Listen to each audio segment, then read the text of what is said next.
कुछ समय पहले रामू को जंगल में ऐसे आलू मिले थे जो साधारण नहीं थे। उन आलूओं से बने पराठे बहुत स्वादिष्ट थे और उन्हीं पराठों को बेचकर रामू ने गांव में एक छोटा सा ढाबा खोल लिया था। रामू के ढाबे का सब कुछ बहुत स्वादिष्ट है। ऐसा स्वाद तो कहीं और मिलता ही नहीं। हाँ बिल्कुल। इन जंगली आलू के पराठों में तो कोई जादू ही है। हर निवाले में मजा आ जाता है। आप सबके आशीर्वाद से ही मेरा ढाबा चल रहा है। जब तक जंगल मुझे ये आलू देता रहेगा, मैं आप सबको ऐसे ही स्वादिष्ट पराठे खिलाता रहूंगा। दूसरी तरफ गांव के दूसरे दुकानदार रामू की तरक्की देखकर चौंकने लगे। वे सोचने लगे, अगर रामू जंगल के आलूओं से इतना बड़ा धंधा खड़ा कर सकता है तो क्यों ना हम भी उसके जैसे बने। अरे भाई, ये रामू तो बड़ा चालाक निकला। जंगल से कुछ आलू लाया और आज देखो, उसका ढाबा पूरे गांव में मशहूर हो गया। हाँ हाँ, रोज उसके ढाबे पर भीड़ लगी रहती है। हमारे यहाँ तो लोग झांकने भी नहीं आते। तो क्यों ना हम भी जंगल में चलें? शायद हमें भी वैसे ही आलू मिल जाएं। फिर हम भी समोसे में आलू भरकर बेचेंगे तो हमारी दुकान पर भी भीड़ लग जाएगी। सही कहा। अगर हम सब मिलकर जाए तो जरूर कुछ न कुछ मिलेगा। रामू ही क्यों कमाए, हम क्यों पीछे रहें। इस तरह दुकानदारों के मन में ईर्ष्या और लालच घर करने लगा। अब उनका इरादा जंगल में जाने का पक्का हो चुका था।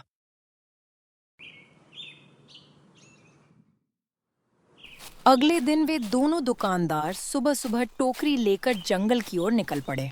उनके मन में बस एक ही ख्याल था, रामू की तरह जादुई आलू ढूंढ निकालें और उनसे समोसे बनाकर अमीर बन जाए।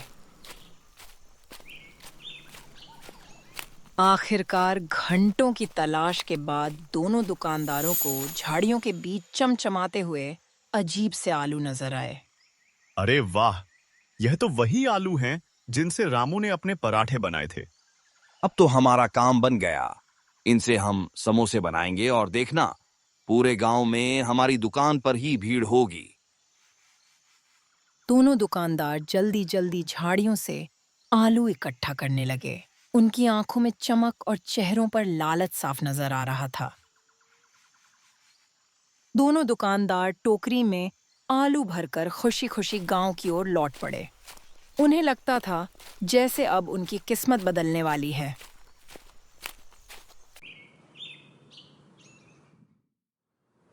अगले दिन दोनों ने दुकान खोली और जंगली आलू से बने हुए समोसे बेचना शुरू किए और देखते ही देखते उनकी दुकानों पर लोगों की भीड़ लग गई। अरे वाह, इस समोसे तो बहुत स्वादिष्ट हैं भाई। हाँ, ये जंगली आलू के समोसे हैं।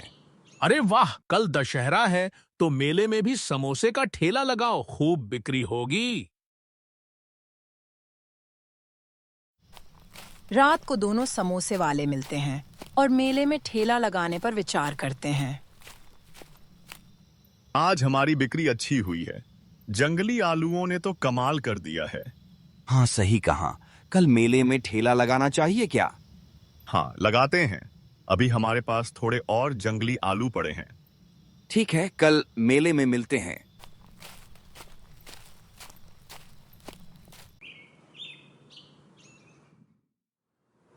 अगली सुबह दोनों मेले में समोसे का ठेला लगाते हैं और उनके समोसे की खूब बिक्री होती है। भैया, मुझे 20 समोसे पैक कर दीजिए।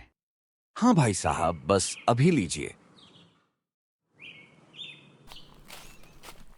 मेले में दोनों खूब पैसे कमाते हैं। शाम को दोनों फिर मिलते हैं।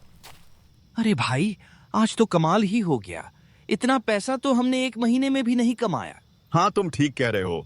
ऐसे ही चलता रहा तो हम अमीर हो जाएंगे। हाँ सही कहा, कल हम दोनों जंगल से और आलू ले आएंगे। हाँ ठीक है।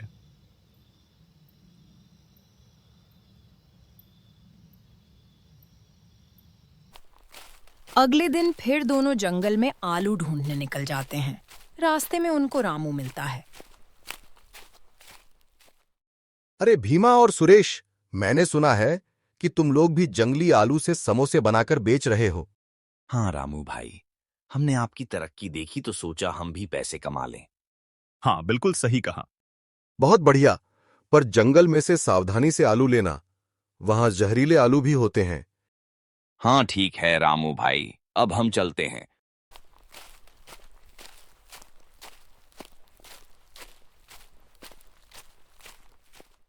दोनों जंगल पहुंच जाते हैं। सुरेश भीमा से कहता है, अरे भीमा भाई, ये आलू मुझे ठीक नहीं लग रहे।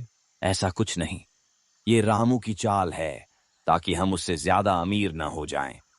हाँ, बात तो आपकी भी ठीक है, पर फिर भी सावधानी बरतते हैं। दोनों टोकरी में आलू भरना शुरू कर देते हैं।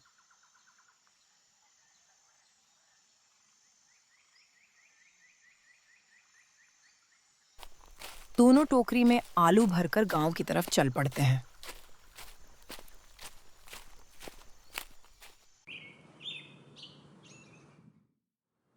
अगले दिन दोनों फिर जंगली आलूओं से समोसे बनाकर गांव में ठेला लगाते हैं।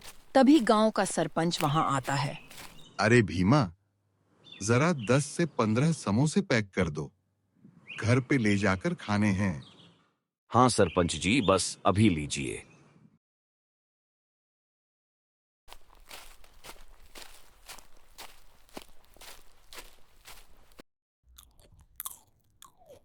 सरपंच ने घर जाकर जैसे ही समोसे खाए, उसके पेट में तेज दर्द होने लगा। अरे, ये क्या हो रहा है? मेरे पेट में इतना दर्द कैसे होने लगा? सरपंच की पत्नी उसे जल्दी से अस्पताल ले जाकर दाखिल कराती है। डॉक्टर साहब, क्या हुआ है इन्हें? इन्होंने क्या खाया था जब पेट दर्द शुरू हुआ? जी, एक समोसा खाया था। हाँ, वही समोसे की वजह से इन्हें फूड पॉइजनिंग हो गई है। कल तक ठीक हो जाएंगे।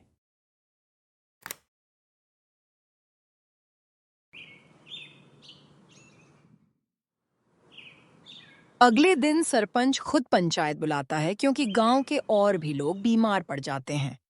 पंचायत में भीमा और सुरेश को बुलाया जाता है। तुम दोनों मुझे ये बताओ कि तुमने समोसों में क्या मिलाया कि सारे गांव वाले बीमार पड़ गए? सरपंच जी, हमने तो कुछ भी नहीं मिलाया। तो फिर सब बीमार कैसे पड़ गए? जल्दी बताओ, नहीं तो पुलिस बुलाऊंगा। सच में हमने कुछ नहीं मिलाया। भीमा, तुमने आलू जंगल से लिए थे ना? और उनका रंग थोड़ा नीला था क्या? हाँ, वो जंगली आलू ही थे और उनका रंग नीला था। तो वो आलू जहरीले थे।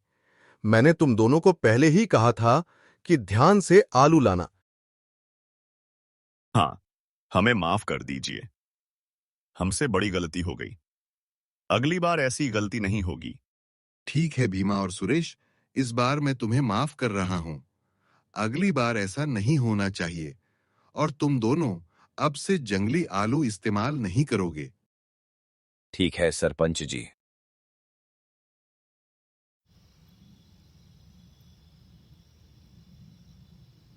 पंचायत खत्म होने के बाद दोनों हर बार की तरह रात को मिलते हैं। ये रामू ने तो हमारी बहुत बेइज्जती कर दी पंचायत में। हाँ, पर उन्होंने हमें जहरीले आलूओं के बारे में चेतावनी भी दी थी।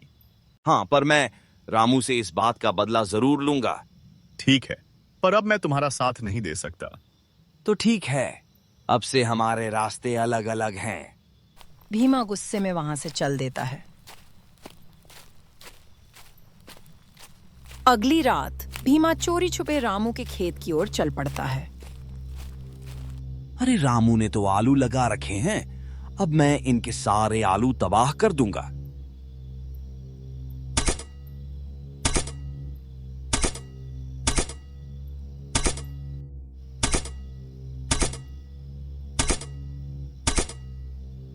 भीमा रामू के सारे आलू खराब कर देता है और फिर अपने घर की ओर निकल जाता है। सुबह सुबह रामू खेत देखने आता है और खेत की हालत देखकर उदास हो जाता है।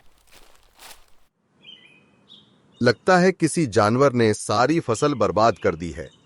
गांव का कोई भी इंसान ऐसा नहीं करेगा। वो वापस अपने ढाबे की ओर चल पड़ता है। रामू ढाबे पर जैसे ही पहुंचता है, तभी सुरेश भी वहां आ जाता है और रामू से कहता है, रामू भाई, मुझे कुछ पैसे चाहिए थे उधार आलू लाने के लिए, ताकि मैं फिर से ठेला लगा सकूं। हाँ सुरेश, मैं भी आलू लाने ही जा रहा था। क्यों? आपका तो खुद का खेत है ना। हाँ है तो, पर किसी जानवर ने सारा खेत खराब कर दिया है। रामू भैया, मुझे पता है आपका खेत किसने खराब किया है। आप कल मुझे पंचायत घर के पास मिलिए।